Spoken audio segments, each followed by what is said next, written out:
Hello, all you wonderful people. So, I'm doing garden work. And we now have a new hog wire arbor for our tomatoes and our cucumbers. Those tubs that you saw, the 300-gallon water tanks, I got 6 of them for free. We've cut them in half.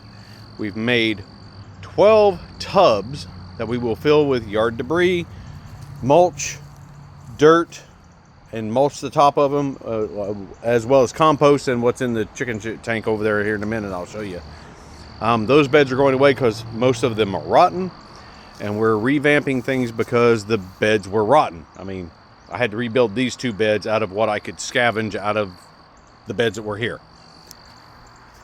Alright, so I mentioned a chicken shit tank. It's chicken shit soup.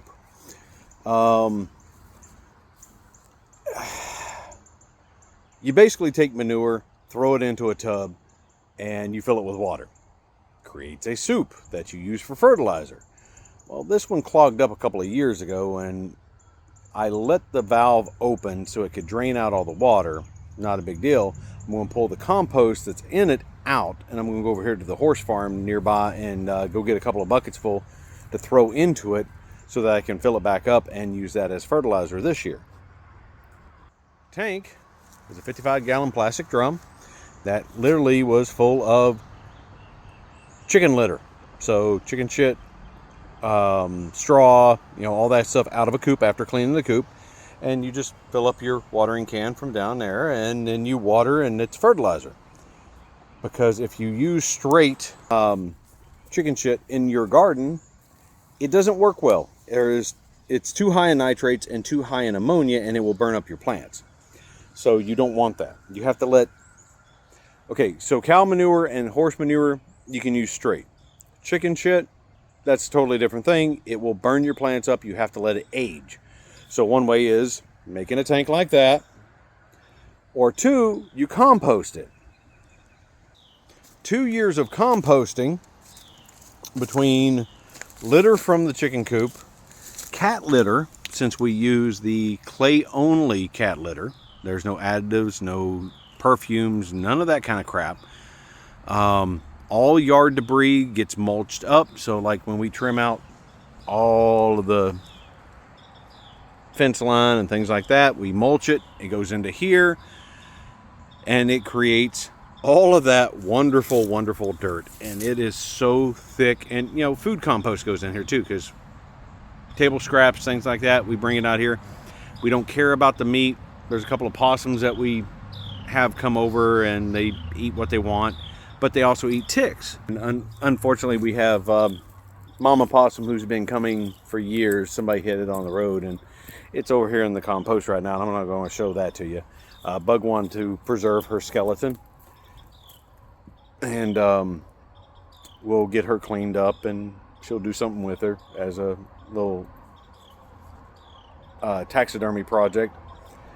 But bringing in possums is a good thing because they take care of the ticks.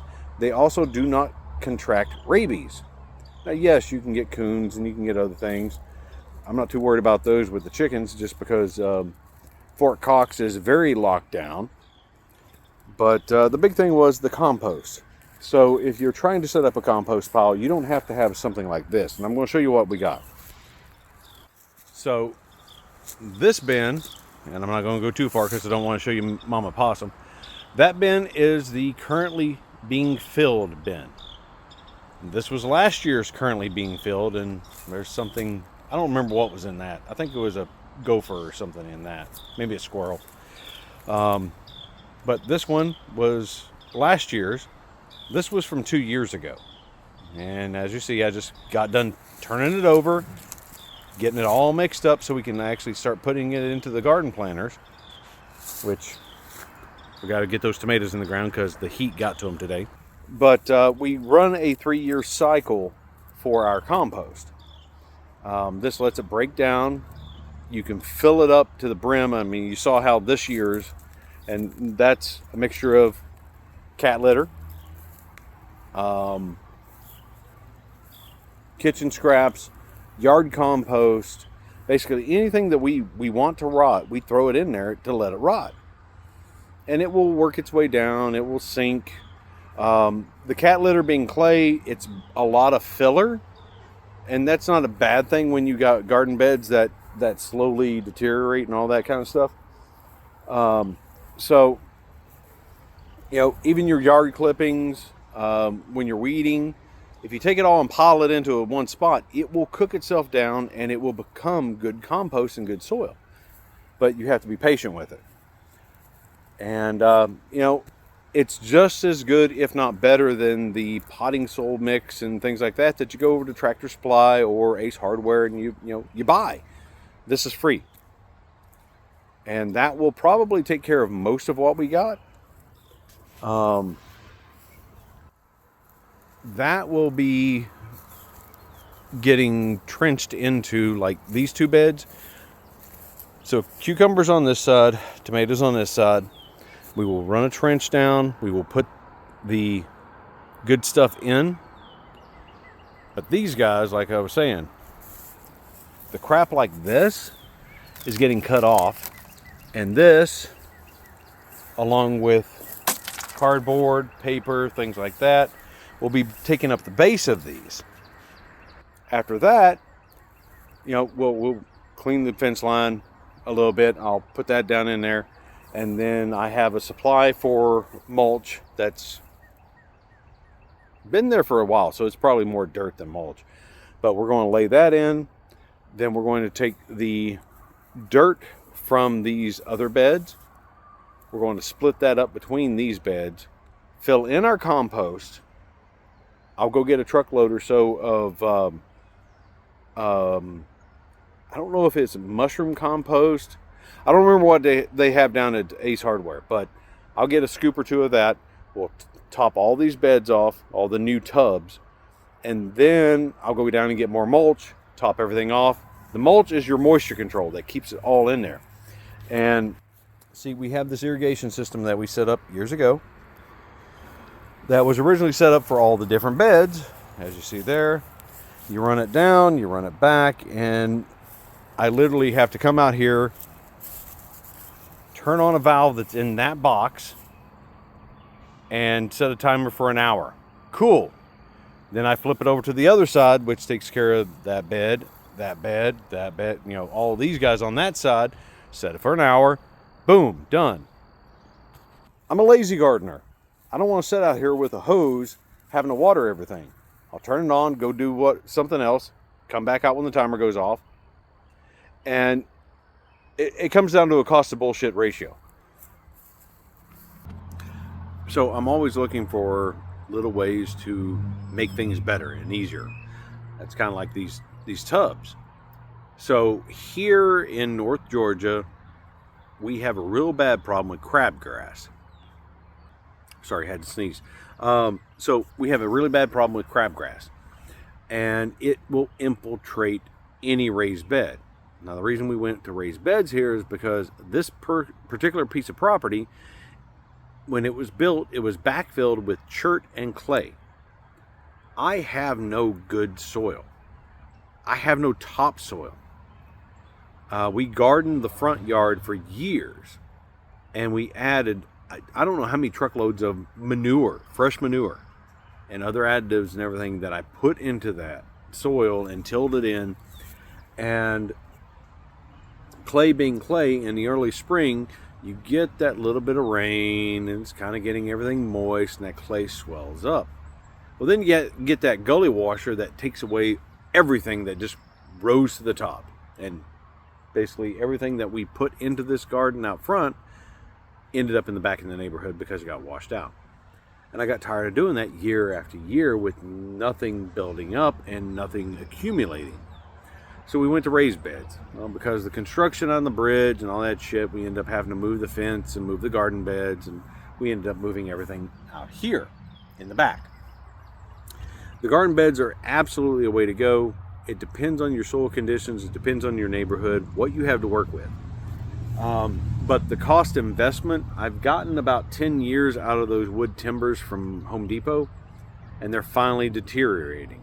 Now, those wood timbers, a lot of those are laying over there that are bad. I'm going to end up taking those and putting in them into the bottom of the tubs so they can rot away and become more compost for everything else that I'm doing. But being that I got those tubs for free, I had to go to Cartersville to get them, so it was the gas to go down. Okay, about half tank of gas, roughly 10 gallons of gas, give or take. Okay, so had somebody show up. So yeah, roughly 10 gallons of gas to go down to Cartersville to pick up the tubs. Then the time involved in cleaning them, cutting them in half. We painted them. I spent all day Saturday putting 2 layers of Kilz on them to give a little extra UV protection. They're already UV rated, but at this point, I should get 10 to 15 years out of them. So by the point that they're deteriorating, I'm not going to care about gardening probably. Might get 20 years out of them. And they're plenty deep enough that we can grow tomatoes, onions, garlic, even some really deep root vegetables like the horseradish, if I wanted to put a couple of those in there. And, all the nutrients that we're going to be putting in the bottom, they are going to be building this thing up to where it's going to grow for years and years and years. And we're establishing a couple of these beds for the long haul. One of these, I'm probably going to drop some asparagus in if I don't build an extra bed like in the back over here by the bananas. Yeah, over there. What are you doing, Sassy? Sarsaparilla. Oh, Ernie's out. Okay. The hell are you doing out, Ernie? So, I'm going to put some asparagus in, but asparagus is one of those things you don't get any harvest until like 3 years after. Fucking skeeters. But, setting up your garden to where the work involved at the initial is offset by the limited work, because those tubs, I think I squirreled on that earlier. The crabgrass isn't going to get in unless they get into the drain holes that I drilled, and there's drain holes all the way down the sides. Unless we contaminate it with some crabgrass seed that might get up in the top, but hopefully we can pluck it out before it actually contaminates the entire thing. Worst case, we have to dig it all out and we get... Is she helping you plant the tomatoes?